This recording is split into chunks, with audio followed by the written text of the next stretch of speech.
ఇంకా monitoring mechanisms కూడా పర్ఫెక్ట్గా ఉండాలి. నాకు అందులో కొన్ని లూప్ హోల్స్ కానీ లీకేజెస్ కానీ కనపడొస్తున్నాయి. అందుకే అక్కడ ఉండే ఆఫీసర్ ఎవరైతే ఉన్నారో డిఎస్పీ రమణ కుమార్ అయితే బాధ్యత లేకుండా పనిచేశారు.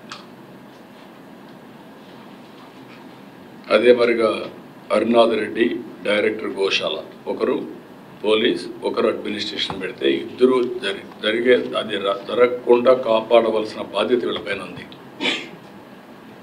జవాబుదారీతనంతో ఉండాలి, పని చేయాలి. ఇద్దరు పని చేయలేదు, ఇద్దరిని సస్పెండ్ చేస్తున్నాం. ఎవరైతే ఆఫీసర్స్గా ఉండి ఎస్పీ సుబ్బరాయుడు గారు కానీ, జేఈఓ గౌతమి కానీ, సివిఎస్ఓ శ్రీధర్ ముగ్గురిని తక్షణమే ట్రాన్స్ఫర్ చేస్తున్నాం. మనమంతా బాధ్యతతో ప్రవర్తించవలసిన వ్యక్తులు. మన వల్ల ఇలాంటివి జరిగినప్పుడు వీళ్ళు కూడా బాధ్యత తీసుకోవాల్సిన అవసరం ఉంది. అది కూడా వాళ్ళకి ఇచ్చేస్తాం. ఇది అయిన తర్వాత ఒక జ్యుడిషియల్ ఎంక్వైరీ కూడా ఇస్తున్నాం. వాస్తవాలన్నీ అధ్యయనం చేసి నాకు గవర్నమెంట్కి రిపోర్ట్ ఇస్తారు. ఇలాంటివి ఎక్కడా జరగడానికి వీలు లేదు. గవర్నమెంట్ చాలా స్పష్టంగా ఉన్నాం. జరిగిన దానికి చాలా బాధపడుతున్నాం. ఇది కాకుండా ఇటు చైర్మన్ కానీ, ఇంకొక పక్క ఎగ్జిక్యూటివ్ ఆఫీసర్ కానీ, మేనేజ్మెంట్ అండ్ ఆల్సో ఎగ్జిక్యూటివ్స్ ఇంకా సమన్వయంతో పనిచేయాల్సిన అవసరం ఉంది.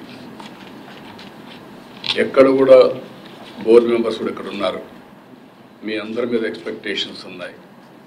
నేను చాలాసార్లు చెప్తున్నాను, మీ యొక్క వ్యక్తిగతమైనటువంటి ఆలోచన విధానాలు దేవునికి అప్రతిష్ట తెచ్చే పరిస్థితి వస్తే అందరం కరెక్ట్ చేసుకోవాల్సిందే. ఓసారి దేవుని మీద భక్తి ఉంటుంది, మనం చేసే పనులు మాత్రం ఓసారి ఉత్సాహంతో కాదనలేక కొన్ని చేసే పరిస్థితి వస్తుంది. అలాంటి చేయకుండా దేవుని పవిత్రతకు దెబ్బ లేకుండా చేసే బాధ్యత మీ అందరిపైన ఉంది. మీకు మనస్సాక్షి ఉంది, ఆ మనస్సాక్షిగా పనిచేయండి. అందరూ కలిసి అవసరమైతే మీరందరూ కూడా ఇన్వాల్వ్ అయ్యి ఒక్కొక్కరు ఒక బాధ్యత తీసుకొని ఒక సేవకులుగా మీరు సేవ చేయండి. పెత్తందారులుగా మీరు వచ్చి దేవుని దగ్గర చేస్తే మాత్రం చాలా చెడ్డ పేరు వస్తుంది. ఈ విషయాన్ని కూడా గుర్తుపెట్టుకోవాల్సిన అవసరం ఉంది. ఇవన్నీ నేను ఈరోజు చూసిన తర్వాత నా అబ్జర్వేషన్స్ ఇవి. దీని మీద చాలా స్పష్టంగా మరొక్కసారి ఇక్కడే అందరికి విజ్ఞప్తి చేస్తూ ఈ పవిత్రతను కాపాడుతామని భారతదేశం నుండి ప్రజలందరికీ విజ్ఞప్తి చేస్తూ, రాష్ట్ర ప్రజానికానికి విజ్ఞప్తి చేస్తూ సెలవు తీసుకుంటున్నాను. అందరికీ నమస్కారం.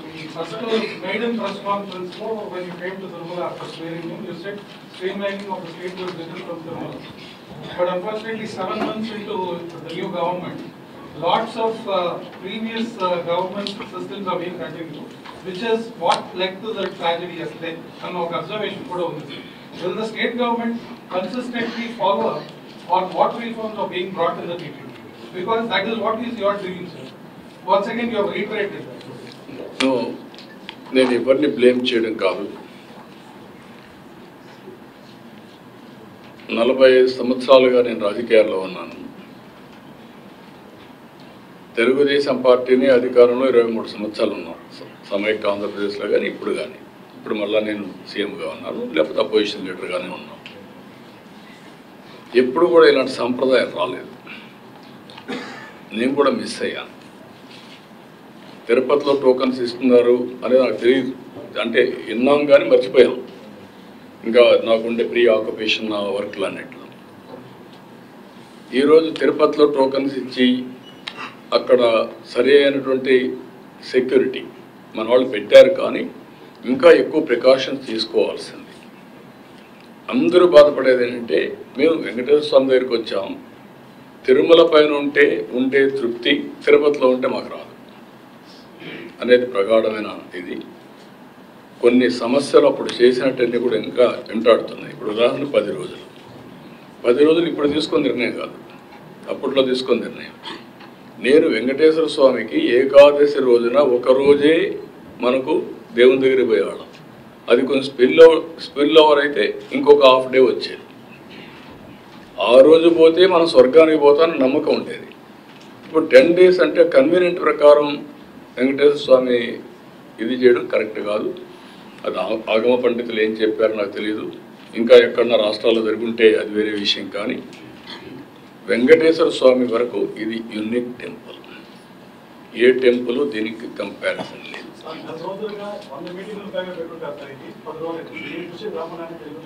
ఏది అవన్నీ వాళ్ళు నేను ఏంటంటే వాళ్ళకి ఫ్రీడమ్ ఇచ్చాను, చేసేంత వరకు ఫ్రీడమ్. నేను అన్నిటికీ ఇంటర్ఫియర్ కాను. ప్రతి ఒక్కటి మాకు ఇన్ఫార్మ్ చేస్తూ ఉంటారు సవ్యంగా. ఇప్పుడు ఇక్కడ జరిగింది ఏంటి, పాత సాంప్రదాయాన్ని కంటిన్యూ చేశారు. నెంబర్ 1 అది చేయాలన్నా లేదా అనేది నేను ప్రక్షాళన చేయాలని ఈఓకి చెప్పి పంపించాను. ఈఓని ఆ రోజు కూడా ఆదేశించాను. టోటల్గా సిస్టమ్స్ అన్ని స్ట్రీమ్ లైన్ చేసి ప్రజలకు హిందూ మనోభావాలకి ఆమోదయోగ్యంగా ఉండే పనులు చేయమని పంపించాను. కొన్ని పనులు చేశారు, ఇలాంటి పనులు వచ్చాయి. ఇప్పుడు ఇది జరిగింది ఒక సంఘటన. ఈ సంఘటనలో అక్కడ ఎగ్జిక్యూషన్కి ఎవరినైతే పెట్టారో వాళ్ళు ఫెయిల్ అయ్యారు. ఆ ఎగ్జిక్యూషన్లో ఒక హాఫ్ అన్ అవర్ 1 hour ముందుగానే క్యూలో పంపించుంటే ఇలాంటి సంఘటన వచ్చేది కాదు. Very simple observation. అక్కడ అడిగింది అడిగాను. రెండోది అక్కడ పెట్టడమే తప్పు.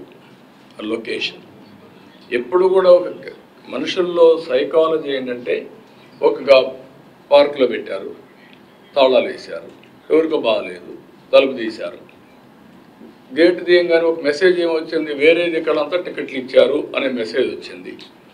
వీళ్ళు కూడా ప్యానిక్ అయ్యి గేట్ తీశారు కాబట్టి పోదాం, ముందు పోకపోతే మనకి టోకన్స్ రావేమని ముందు పరిగెత్తారు. ఆ పరిగెత్తడంలో ఈ స్టాంపేడ్ జరిగింది. This is a fact. అది ఆ డిఎస్పీ ఆ మాత్రం ఆలోచన లేకుండా చేయడం తప్పు. Is a executive, is a DSP, ఈ హ్యాస్ టు ఎగ్జిక్యూట్ ప్రాపర్లీ. చేయలేకపోయాడు. అందుకే అతను నేను సస్పెండ్ చేసింది. రీజన్ లేకుండా కాదు. మార్నింగ్ నుంచి నేను అధ్యయనం చేశానంటే అన్నీ అధ్యయనం చేసిన తర్వాత నేను అన్నిటికీ కూడా మొన్న కూడా మీరు చూస్తే కనకదుర్గమ్మ టెంపుల్లో కూడా చేశారు, ఇక్కడ బ్రహ్మోత్సవాలు చేశారు. బాగా చేసినప్పుడు అప్రిషియేట్ చేస్తున్నాను. ప్రతి ఒక్కదానికి నేను ఇంటర్ఫీర్ అయ్యి లేకపోతే నేను చెప్పినట్టు జరగాలంటే కూడా జరగవు. ఎన్ని కరెక్ట్ కాదు. నేను ఎవరికైతే బాధ్యతలు అప్పచెప్తున్నానో వాళ్ళు సక్రమంగా చేయాల్సిన బాధ్యత వాళ్ళ పైన ఉంది. ఐఎమ్ వెరీ క్లియర్ అండి.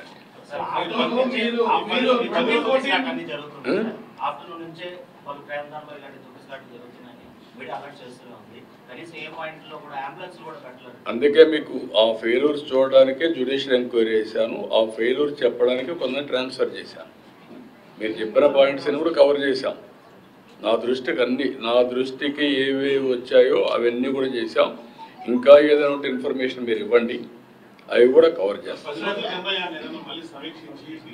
నేను చేసేది కాదు, అది ఆగమ శాస్త్ర పండితులు చేయాలి, నేను చేసేది కాదు. అది TTD will have a review, EO will have a review, వాళ్ళు చేస్తాం.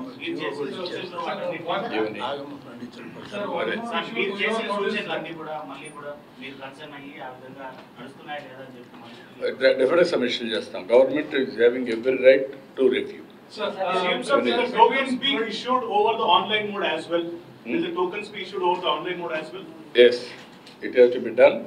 అవసరమైతే ఆన్లైనే కాకుండా ఆధార్ కూడా పెట్టి ఏఐ కూడా ఉపయోగించుకొని సీమ్లెస్ ఇది పెట్టి ఏదైతే దేవుని దగ్గరికి వచ్చినప్పుడు వాళ్ళ మనోభావాల ప్రకారం మనం పనిచేస్తున్నా లేదా క్రాస్ చెక్ చేసుకోవడానికి కూడా వర్కౌట్ చేస్తాం.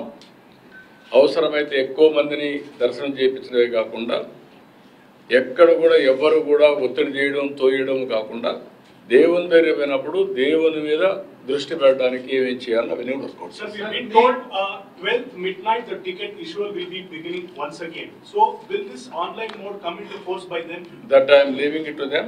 They will examine all these things. They will inform me. ఈసారికి ఓన్లీ టోకన్సే ఇచ్చి ఇక్కడ కాకుండా కొండపైన కూడా పెట్టి 2 టికెట్లు ఇస్తారా, ఎట్లా చేస్తారా అవన్నీ వర్కౌట్ చేసి మొడాలిటీస్ అన్ని చేస్తారు. So between 2014 and 2019, the average footfall when it was 2-day affair when Vaikunta Ekadasi, the pilgrim footfall used to be 1.75 lakh for the first 2 days. Like you rightly said, మొదటి రోజు ఎక్కువ ఉంటుంది, spillover will have that in the second day.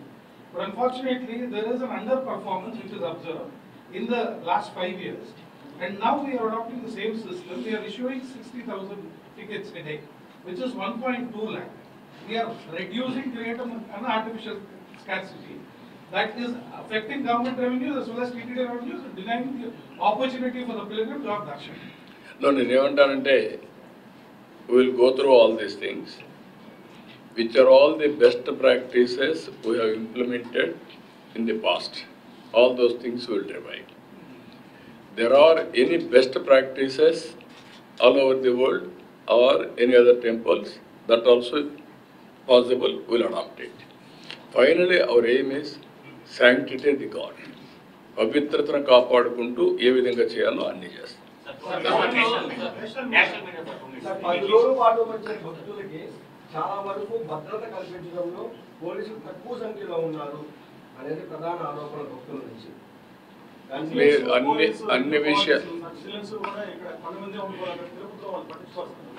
నేనేమంటున్నానంటే అదే ఇంకా కూడా better coordination, civil administration in Tirupati, TTD administration Tirupati and Tirumala has to have more coordination. దానికి కూడా ఒక మెకానిజం ఎస్టాబ్లిష్ చేస్తాం. టీటీడీ బోర్డ్ అండ్ ఎగ్జిక్యూటివ్స్ ఎట్లయితే పనిచేస్తారో తిరుపతితో కూడా చేయాల్సిన అవసరం ఉంది. అప్పుడే బెటర్ కోఆర్డినేషన్ వస్తుంది, బెటర్ రిజల్ట్స్ వస్తాయి.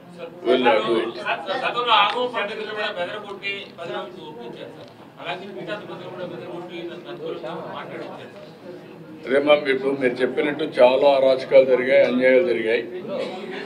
అయితే ప్లీజ్ ఇప్పుడు కూడా చాలా మందికి అనుమానాలు కూడా ఉన్నాయి. దేవుని పవిత్ర దెబ్బతీయడానికి కూడా చేశారని నేను అవన్నీ మాట్లాడడం లేదు. ఇప్పుడు జ్యుడిషియల్ ఎంక్వైరీ చేసి అవన్నీ వస్తాయి. అల్టిమేట్గా మీరు నన్ను ఇన్నేళ్ళుగా చూశారు. నేను అధికారంలో ఉన్నా, అపోజిషన్లో ఉన్నా, నేను దేవుని దగ్గరకు వచ్చినప్పుడు సామాన్య భక్తుడుగానే ఉంటాను. That is my dedication. I will continue that.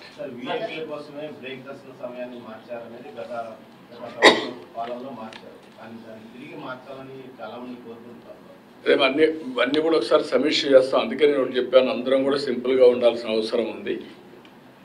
దేవుని దగ్గరకు వచ్చినప్పుడు విఐపీస్గా కాకుండా అందరం భక్తులుగా వస్తే బెటర్ బ్లెస్సింగ్స్ ఉంటాయి, దేవుని ఆశీస్సులు బాగుంటాయి.